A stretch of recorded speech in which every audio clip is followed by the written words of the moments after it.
Jadi terlihat sobat era sekalian bagaimana penanganan COVID ini kacau di tingkat pusat, terkesan tidak ada konsep yang solid dan terkesan sifatnya ad hoc.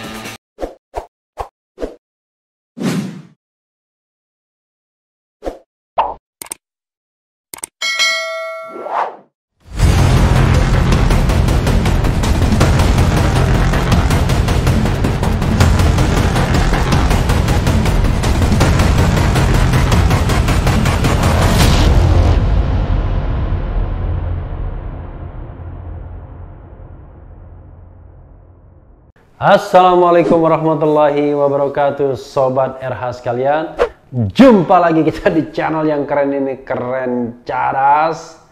Kali ini saya mau uber berita yang hot ya, karena sosoknya memang selalu hot dan kontroversial, mengundang pro dan kontra. Ini dari Detik News. Luhut ditunjuk tekan COVID-19.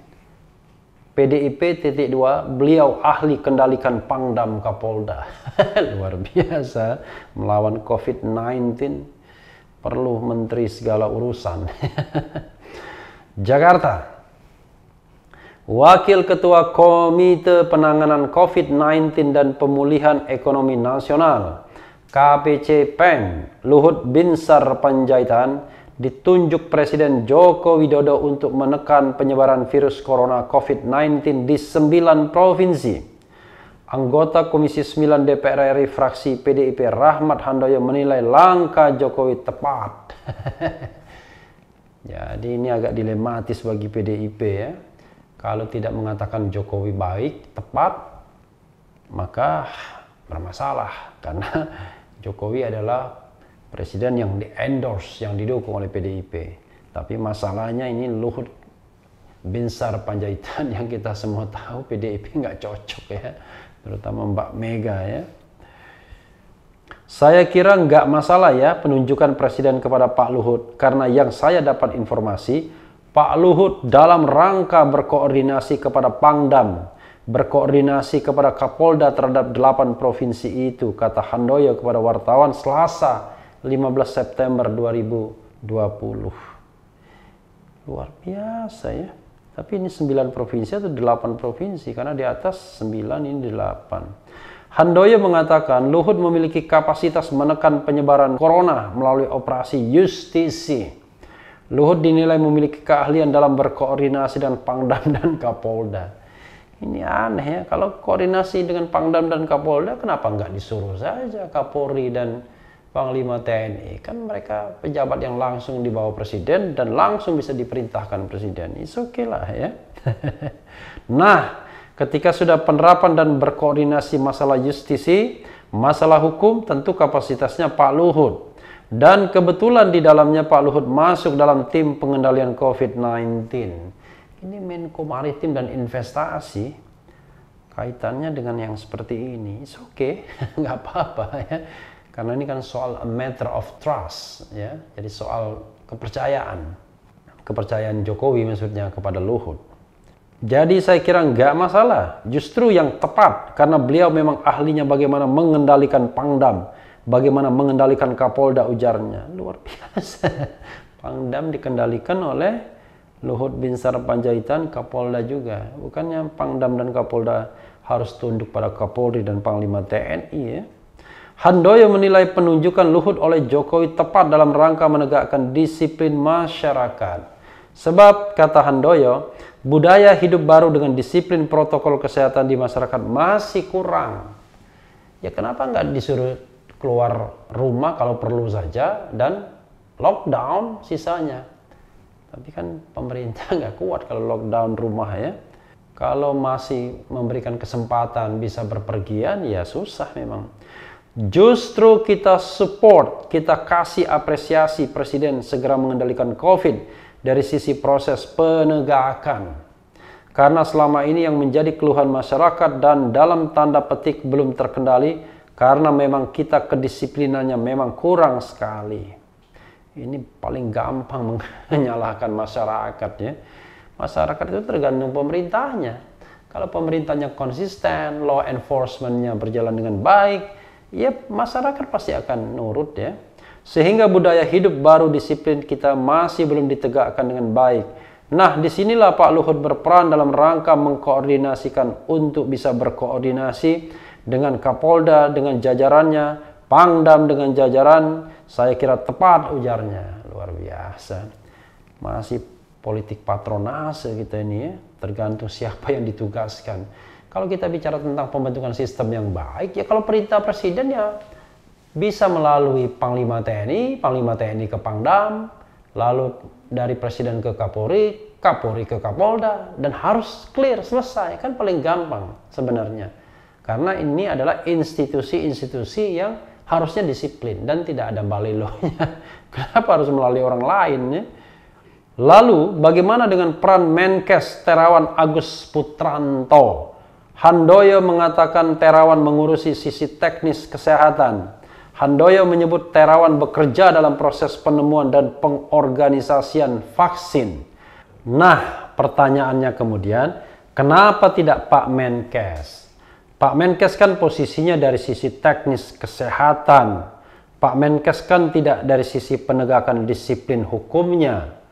Pak Terawan atau Pak Menkes ini dari sisi teknis kesehatan dan teknis bagaimana proses penemuan vaksin dan bagaimana nanti mengorganisasikan vaksin ke depan, dan bagaimana juga untuk proses-proses aturan-aturan yang dibikin imbuhnya.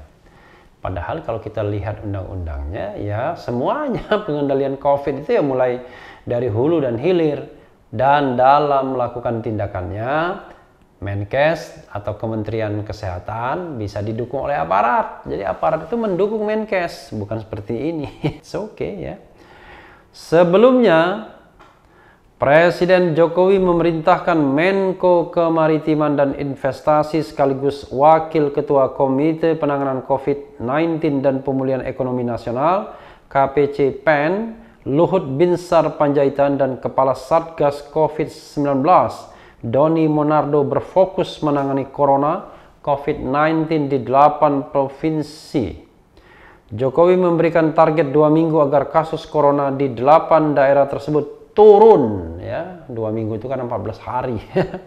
Presiden meminta dalam 2 minggu ini dikoordinasikan dan dikonsentrasi lebih khusus di 8 wilayah yang terdampak lebih besar kenaikannya, dan menugaskan Wakil Ketua Komite Pak Luhut Binsar Panjaitan dan Kepala Satgas COVID untuk memonitor dan sekaligus melakukan evaluasi.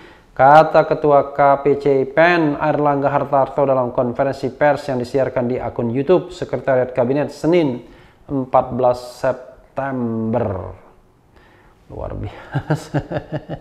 Sobat daerah sekalian ya, sekali lagi ini menunjukkan betapa kacaunya penanganan COVID-19. Kenapa? Ya, pertama, ada darurat kesehatan masyarakat. Leading sektornya, sebagaimana sering saya singgung, adalah Menteri Kesehatan.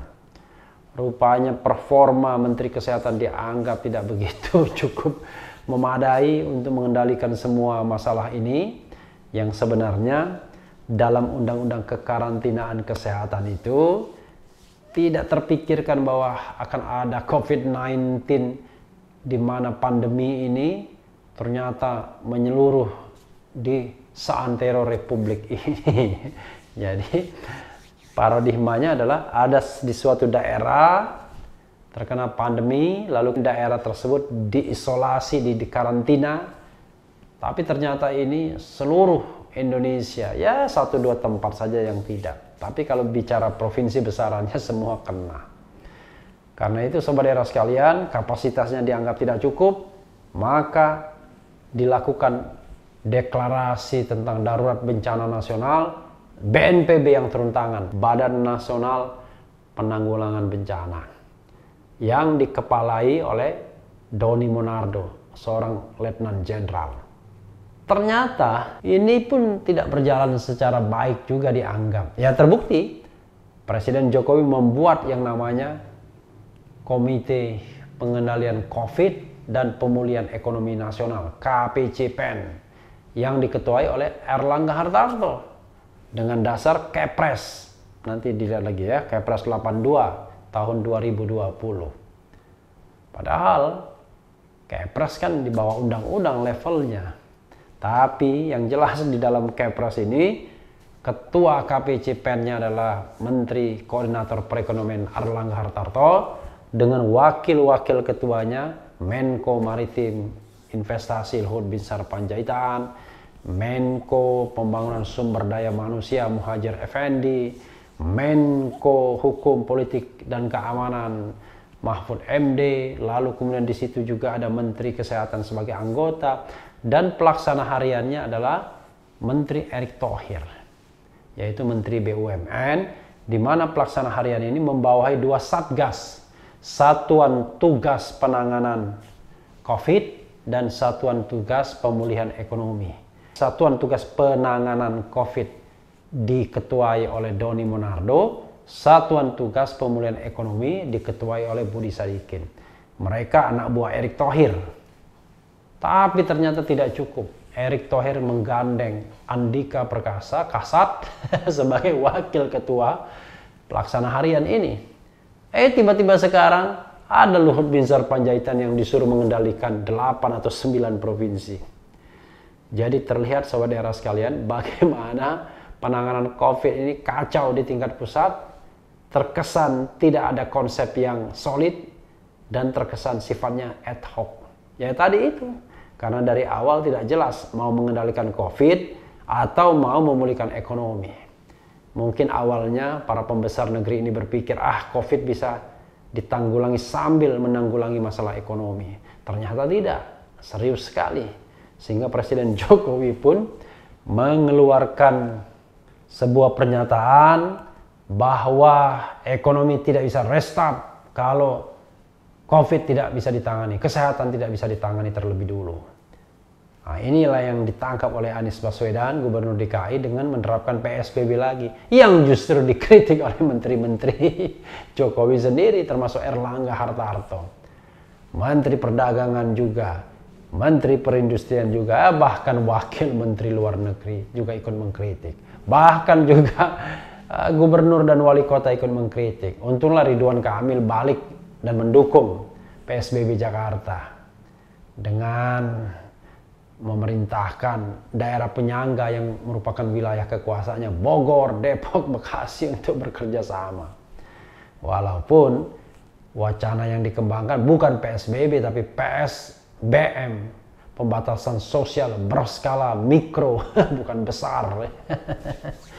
Apa bedanya? Padahal besar itu kan juga bisa bersifat mikro juga.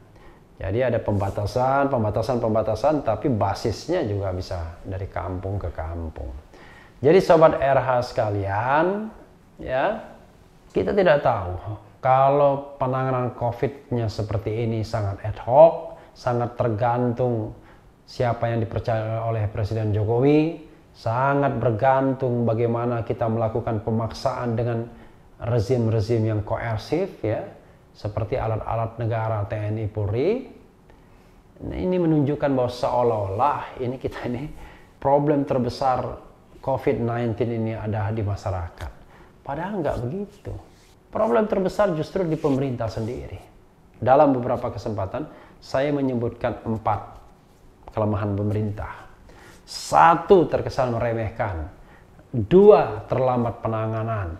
3, tidak memberikan fokus pertama kepada pengendalian atau pemberantasan COVID-19, melainkan soal ekonomi. Dan yang 4, miskoordinasi atau kekacauan manajemen atau kekacauan koordinasi. Nah, ini kekacauan koordinasi ini terlihat kembali. Tapi meskipun demikian sobat era sekalian, kita doakan semoga penugasan yang diberikan ke Luhut Binsar Panjaitan ini, yang terkenal sebagai menteri segala urusan, bisa sukses menekan COVID di 8 atau 9 provinsi tersebut. Sayang nggak disebutkan provinsinya apa nanti. Mudah-mudahan bisa dicari sendiri ya sobat daerah sekalian ya. Yang penting adalah idenya. Dan kita berharap bahwa COVID bisa kita atasi seperti warga Wuhan yang sudah menikmati alam kebebasannya ya sepanjang pemberitaan yang dapat kita lihat, padahal sumber utama awalnya dari mereka. Dan yang paling penting adalah tetap di channel ini, karena di channel ini Anda akan dirayu, ditipu, dibaperin, dicecar, diuber pula di jalan khusus. Karena channel ini adalah channel yang mengancam, memeras, dan membenci. Jangan lupa subscribe, like, comment, and share. Cheers!